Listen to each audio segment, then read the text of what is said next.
Hey, what's going on, guys? It's Tobey'S Talkshow, and today we are back with another episode. This is number 11. Today we are talking about the NBA trade deadline. I didn't get a chance to make a video about the trade deadline before it happened, but today we will be reviewing the significant trades that have occurred this year in the 2019-2020 NBA season. So let's first get started with probably the biggest move of the deadline, which is the DAngelo Russell for Andrew Wiggins deal. So this was obviously a huge deal with a significant player going to the Warriors and a significant player going to the Timberwolves. Um, I would say DAngelo Russell is the better player, and I'm sure most of you guys would as well. But I think they both will help their team significantly if they stay. Let's look at it from both perspectives. We can grade each team, and I could explain their what I believe is what their idea, what they were going for. So with the Warriors, you could say, oh, but you could have gotten so much more for DAngelo Russell. Like Andrew Wiggins is a great player. You could have got young talent, but the Warriors are still in a win now mode, even though they're pretty terrible this year. Next year they'll be back to contending for to going to the finals and maybe winning the whole thing. Curry will be back, Thompson will be back, Draymond's still there, and now they have Wiggins. DAngelo Russell, like I was very confused when they traded for him. I thought he was just trade bait to get more assets for Kevin Durant, since you want as much as you want if Kevin Durant is leaving, if you are available to. Most of the times you aren't. But yeah, Andrew Wiggins is a solid piece for DAngelo Russell. What I mean by that is, when you look at the 73-9 Warriors, you're like, okay, what's missing from that team that's different from the team that they have now, and really the piece that they were missing was a Harrison Barnes type player. And obviously, Wiggins isn't known for his defense like Harrison Barnes was, but Wiggins is a player, a small forward who could guard the 2 to 4 spots. He could score when needed to, and that's what they need. They need another forward. They need another wing type player. Not a guard, obviously. They had two. They have two. They had three a few weeks ago. But they got their forward that they needed to match with Draymond Green. And obviously with the Timberwolves side, oh, and also don't forget, obviously the Warriors got the Timberwolves pick next year, which will probably be good, and I'll explain why that will probably be a good pick. With the Timberwolves side, it made sense. I would say DAngelo Russell is probably a top 30 player in the league, but you needed someone that would make Towns happy because, at the time they were losing. I think they lost 16 straight games, which is atrocious. And Towns, is sick of losing over and over and over again. Right now they've this decade, so since 2000, they have had the worst win percentage of all 30 teams, in front of the Knicks and other teams that have been atrocious this decade. And Cat was not happy. He said it multiple times. He was frustrated, and I feel like giving him his best bud will at least give you the opportunity to keep him for a while. The one problem I have with this trade for the Timberwolves is the defense. So you give Towns someone that he likes and he'll stay. And these guys can score well, both of them.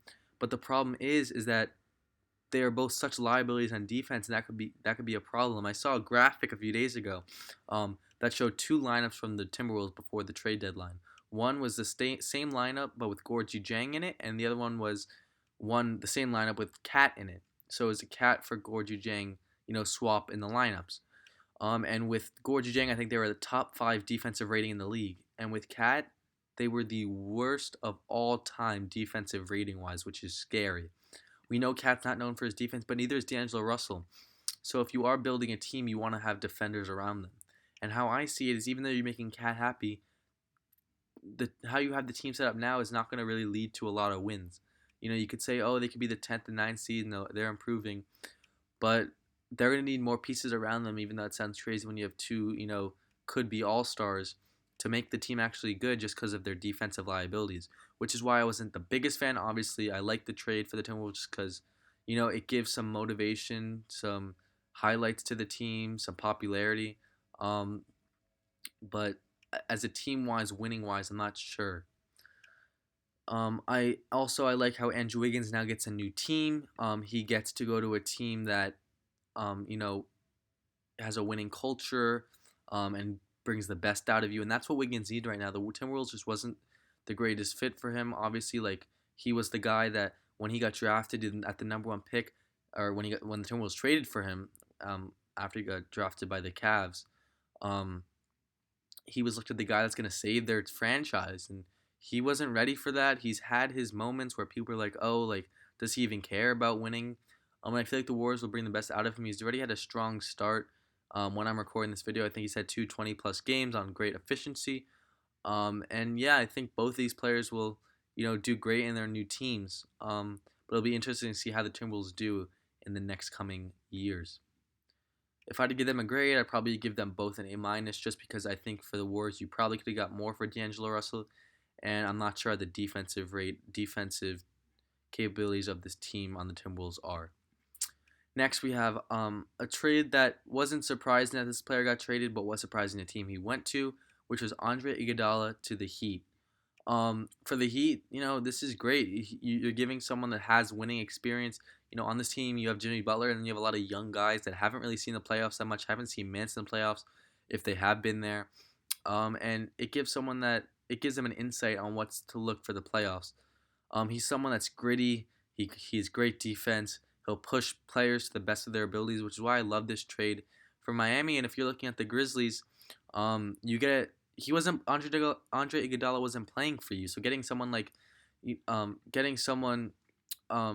young is great. Who they get? They got Justice Winslow, and he's someone, I think he's 24 years old, and I think he needed a new team just like Wiggins did, and he's shown flashes.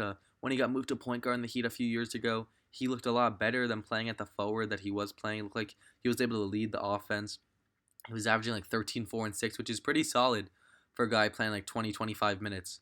So I think, the Grizzlies are smart. They're in rebuild mode, but they're not, and they're just getting a lot of young players, and they're seeing which ones they could keep for the future. And so I like this trade for both teams. Well, this was probably the biggest shock of the whole trade deadline. That was Andre Drummond went to the Cavs. Andre Drummond is someone you're like, okay, so he's probably traded for like a first, right? Or maybe 2 firsts, or a solid young player. No, he was traded for Brandon Knight, John Henson, and a second-round pick. And you may think that is crazy, like the Pistons, what are you doing? But teams weren't willing to give up a first for him, and the reason is because he's going to be a free agent this summer, and he's looking to get paid. Sure, he's the greatest rebounder of our generation, or at least one of them, being a rebound leader several times and averaging, I think, 16 rebounds per game this year. But he doesn't excel in many categories. He could rebound and, get a few points off the offensive rebounds, and he's a solid defender, but he's not someone that you're looking at him like, oh, he could lead my team to a big run in the playoffs. He's someone you're like, oh, maybe he could bring my team to the 8th or 7th seed, which is what he's been doing with the Pistons. So I like this for the Pistons just because, you didn't want to sign him. You get at least a second for him. I don't love this for the Pistons. I understand it, I would say, because, he wasn't going to come back for the money that the Pistons were willing to give. And for the Cavs, I like it because just like the Timberwolves, it gives someone that the fans could look forward to. It makes people want to come and see Andre Drummond, see how he performs. And if the Cavs want to keep him, they can. I mean, if they want to give him the $25 million, if they're like, okay, this guy's pretty good, like he could be a franchise player for us for the next 5 to 10 years, then sure, yes, they'll sign him. So the Cavs didn't lose much besides a second, because who cares about John Henson and Brandon Knight? And the Pistons, they're moving on. Next, we have Marcus Morris Sr. joining the Clippers. If you look at this, you're like, why would the Knicks trade the guy that's the best on their team, averaging 20 points a game? But in reality, it really makes sense. And the reason why I say it makes sense is because the Knicks are rebuilding. And if you have a 30-year-old going to be 31 soon, going to free agency, you don't want to pay him 15 to 20 million if you're trying to, progress your young guys. And especially if he's 31, sure, he could be, one of the best players on the Knicks team. But if you could get a first rounder for him, I would do that in a second. And also, if he wants to come back this summer, he will, because the Clippers probably will not re-sign him. And you're looking at this as the Clippers side. The Clippers just get a lot better. Marcus Morris is a dog. He can put up 20 a night. He's a three. He could shoot the ball, and he could play defense against the forwards that he will have to face, like a LeBron James in the playoffs. Which is great because that's what the Clippers needed off their bench. They have Harrell, but he'll be guarding AD, and they didn't really have a forward because you have Lou Will, and he can't guard LeBron. And Marcus Morris is at least somewhat of a body that could go up against LeBron. And the Wizards standpoint, they get a young guy for pretty much Isiah Thomas, and a stash away player that they were never going to play. So I think it's great for all three teams. I think all three teams, are going down the right path for their standpoint. The Clippers are getting more players for their championship run. The Knicks are getting another draft pick and a very nice second rounder from Detroit for their future, and the Wizards get another nice young player for their future. This was the largest deal, but it was also probably the most confusing but most understanding at the same time for each team. And I'm talking about the 4-team trade between the Rockets, Hawks, Nuggets, and Wizards. You know, for the Rockets' point of view, it's all going to come down to if the small ball works. If the small ball does not work in the playoffs, this will be a big F for the Rockets. But if it works, then you got to give Mike D'Antoni and the Rockets front office credit for kind of looking at how the NBA has changed offensively at a new standpoint. And if you have a lot of guys that could stand on the wings and make a three for like one every two shots, like it could definitely work. The Rockets will probably have to outscore teams instead of out-defend teams, but if they believe in their offense, then maybe they can make a run. On the Hawks standpoint, they traded a first rounder for Clint Capella. I like it. You're giving Trae Young a center that he needed and that he desperately wanted. Trae Young in his second year, this is really his first actual center. You had Alex Len, but and they didn't trade. They traded a Brooklyn first rounder to be probably like the 18th pick in the draft. And Capella's still pretty young. It feels like he's been in the league for a while, but I believe this is like his 6th or 7th year in the league. I think he's like 26. So he has a lot of time to work with Trae Young if he stays on the Hawks. With the Rockets, with Robert Covington, like I said, he is someone that he's 6'7", but he can shoot the lights out. He's phenomenal from the 3-point range this year. And like I said, if it works, it works. If it doesn't, it doesn't. But you got to sometimes risk it if you haven't been succeeding that much in these past years. The Nuggets, they were looking to trade Malik Beasley and Juancho Hernan-Gomez anyway, and they just got more veteran depth with Noah Vonleh and someone else. Who was it? I forgot. Noah Vonleh and someone else came to the Nuggets. It just gives them more depth. And on the Wolves side, they get Juancho and Malik Beasley, who are young players. And like I said, they're kind of in the rebuild stage still, where they're trying to see which young guys they could keep for the future. And so I think it made sense for all 4 teams, but at the same time, it was a little crazy. I'm going to try to get through these next few quickly since they aren't as big trades. You have Philadelphia acquiring Alec Burks and Glenn Robinson for second-round picks. Golden State smart. They weren't going to sign them back anyway. They didn't need them that much since, most of their team is going to be healthy next year. And so they get second-round picks, and the Sixers needed some depth and some wing guys, and they got them. Next, Dwayne Dedmon and the Hawks reunite. I don't really understand this for the Kings. You just signed the man. I know you want to get rid of his contract, but why are you signing him and then trading him away? Like, why are you giving him such a big contract? It's a little questionable from the front office. It's not a good look, but it is what it is. And the Hawks, get a nice center off the bench who could score 15 and get 6 to 8 boards a game if he gets 30, 25 minutes a game, which he probably will be getting. They're getting more picks, and the Hawks are getting another center, and so I think the Hawks crushed this deal. Next, Bruno Caboclo is a Rocket. He won't play that much, not that big of a trade.